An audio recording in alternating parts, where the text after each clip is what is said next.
Well, this may not seem a wise move to make in January, but now we're moving north over the Alps to Northern Europe. Today I will focus on 15th century works, that is, works contemporary with the early Italian Renaissance paintings that you just saw. The Northern Renaissance artists are among my very favorite, but I've picked up that students don't usually share my enthusiasm. The problem, I think, is that these paintings really need to be seen in person, that is, in a museum or church, and not as a slide or a photo in a book. The great innovation of the Northern Renaissance artists was the introduction of oil painting. This new medium gives these paintings a whole range of color and emotion that only oil can truly capture.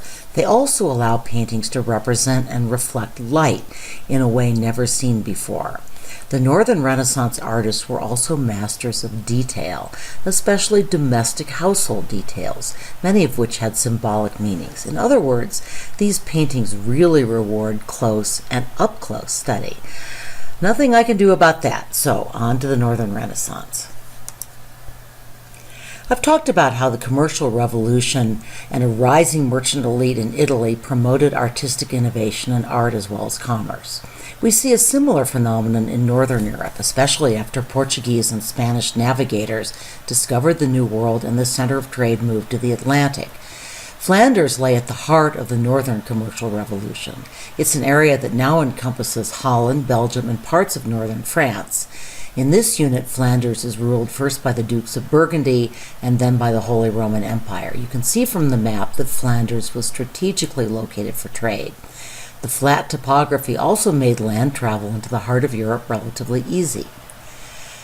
Like Florence, Flanders included rich industrial and banking cities that allowed a large middle-class population to flourish. The court of the Dukes of Burgundy were the most important patrons during this time, but new, wealthy private citizens also commissioned religious art as part of a growing interest in private meditation and prayer in the home.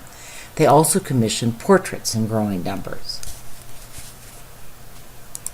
Religious confraternities also became important art patrons. These were brotherhoods that emerged and expanded at the same time that the Franciscans and Dominicans were establishing and preaching in urban congregations. These brotherhoods focused on religious education, charitable works, and fellowship. This painting, which is actually Italian, shows a confraternity gathering organized by Dominican friars. Northern Europe was still entirely Catholic at this point. The Reformation is coming soon, but the rising importance of lay organizations in Flanders and what would become Germany and the Netherlands did in part reflect growing dissatisfaction with the church hierarchy. Remember that this was a period when the Catholic Church suffered major schisms, as the papacy moved first to Avignon and then suffered through a period where there were actually competing popes in Avignon and Rome. The discord in the church, combined with what seemed like the clergy's growing corruption and preoccupation with wealth, also led to a search for a more individual personal religion that didn't rely as much on the intervention of priests. This in turn gave rise to a new market for personal devotional art for the home. The Mérode Altarpiece is one example. It's surprisingly small. When I took my husband to see this in the cloisters, that's the Met's medieval museum, he commented that he'd probably just passed this work by on earlier visits, even though it's one of the gems of the collection. As our Khan Academy experts noted, what really stands out about this altarpiece is its domestic setting. The work challenges the separation between heaven and earth, as for that matter, the Annunciation itself does. We see the patrons kneeling outside the room where the Annunciation takes place, and it's easy to imagine that the room is a real room in their own home. This is the earliest Annunciation panel set in a fully detailed domestic interior. Note that the artist also made an attempt to render a complete spatial reality, although it's not the same space from one panel to another.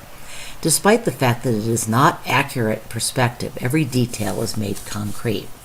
The meticulous rendering of the smallest details is enhanced by what was still a technical innovation, overlaying translucent oil pigments on top of aqueous opaque pigments. The result is a luminous enamel-like surface that includes many color values and manages to depict both depth and gradation of light. But the initial impression that this is an ordinary space is deceptive. Many of these seemingly ordinary objects have a second symbolic meaning. The artist has set out to make sacred symbols look like part of the natural world, and this union of symbolism and realism is characteristic of many 15th century Northern European paintings, and something the College Board wants you to know, hint, hint. It is a union which makes the secular world sacred and may help explain why donors wanted their portraits included in altarpieces and other religious paintings they commissioned. So the lily in the pitcher of water symbolizes the Virgin's purity. The candle symbolizes Christ's divinity, and the fact that it's been extinguished suggests that God has put on human flesh. The mousetrap that Joseph is making demonstrates that Christ's incarnation, which is being announced in the central panel, is God's plan for ensnaring the devil. St. Augustine had written that the incarnation, God appearing on earth as Jesus, was God's means of ensnaring the devil, much as a mousetrap entraps a mouse. Note, by the way, how exquisitely the artist renders the tools and the metal surface of the candlestick. Again, no one does textures and surfaces better than the painters of the Northern Renaissance, and their artistic heirs, whom we'll meet when we get to the Dutch Baroque paintings. So what makes this level of detail possible? Again, the answer in part is oil painting, but to discuss this extraordinarily important new medium, we should turn to its master, Jan van Eyck. So let's watch a video clip to get an introduction to this extraordinarily important figure in art history. The Ghent altarpiece, which is one of Van Eyck's most famous works, is not one of our required works, but I want to use it to talk briefly about altarpieces in general. I will talk about a required altarpiece from the next century in a subsequent lecture.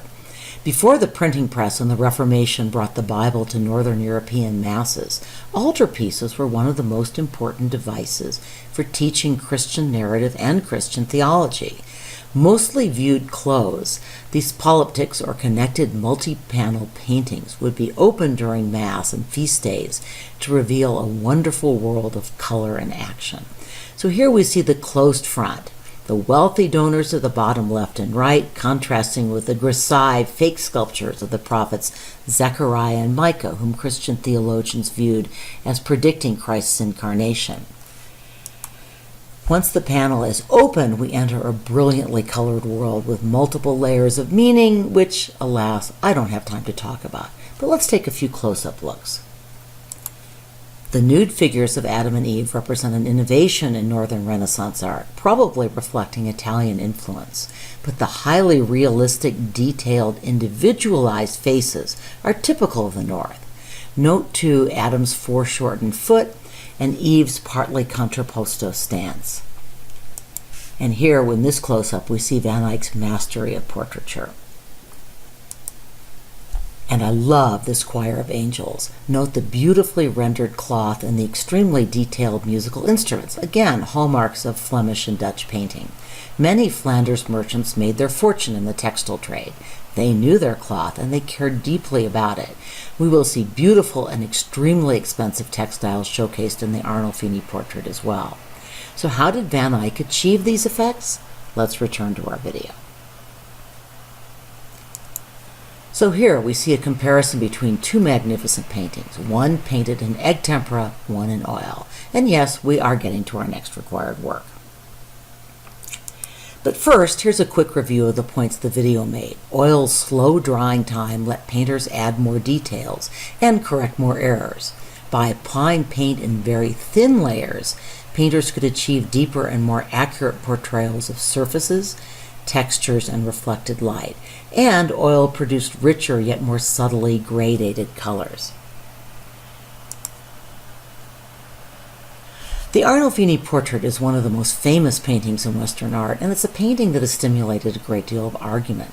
It's even undergone a name change. It was previously called the Arnolfini wedding portrait. In fact, the focus of interpretative disputes has been the question of whether the painting documents a marriage, a betrothal, or is better understood just as a double portrait, falling in the class of court portraits. Van Eyck was a noted portrait painter for the royal court, a factor which gives some credibility to that last idea. So we see many typical Northern Renaissance elements. What are they? Well, there's the domestic setting, The rich colors and careful portrayal of texture, colors that are both dark and glowing, produced by oil paint. Also typical of Northern Renaissance art, the portrait is packed with symbols, but be careful here. All of these symbols are disputed, and there are art historians that think the fancy shoes, the pet dog, the imported fruit, and the elaborate chandelier are just evidence of the patron's great wealth and do not carry much other symbolic meaning. Others strongly disagree, so I'll mention some of the possible symbols that I learned when I first encountered this work. The removed wooden clogs, for instance, may be a reference to the quote in the book of Exodus, "Put off the shoes from thy feet," signaling the sacred nature of the event occurring in the chamber. But then again, maybe Van Eyck is just showing off expensive footgear. The candelabrum with just one candle burning may symbolize the unity of marriage, while the mirror symbolizes purity. The still life of fruit has been interpreted as symbolizing the innocence of life before Adam and Eve ate the fruit before the fall. But here again, it may be demonstrating that the couple could afford rare and expensive imported fruit. There's actually a new theory about this painting. Evidence has emerged that the woman in the painting may actually have died before the portrait was completed. So the single extinguished candle might even symbolize death, perhaps even death in childbirth. But not everyone agrees with this new interpretation either. The painting remains an intriguing mystery. Whether the painting portrays a wedding, a contract, or simply a double portrait, it's clear from this image in the mirror that witnesses were present. One is apparently the painter himself. The large, bold, formal inscription reads, "Jan van Eyck was here." Remember that Van Eyck was an important man in court and in the community. It's quite possible that he was called upon to witness an important legal as well as personal contract. So let's finish up with Sister Wendy's introduction to the Northern Renaissance and to this famous painting.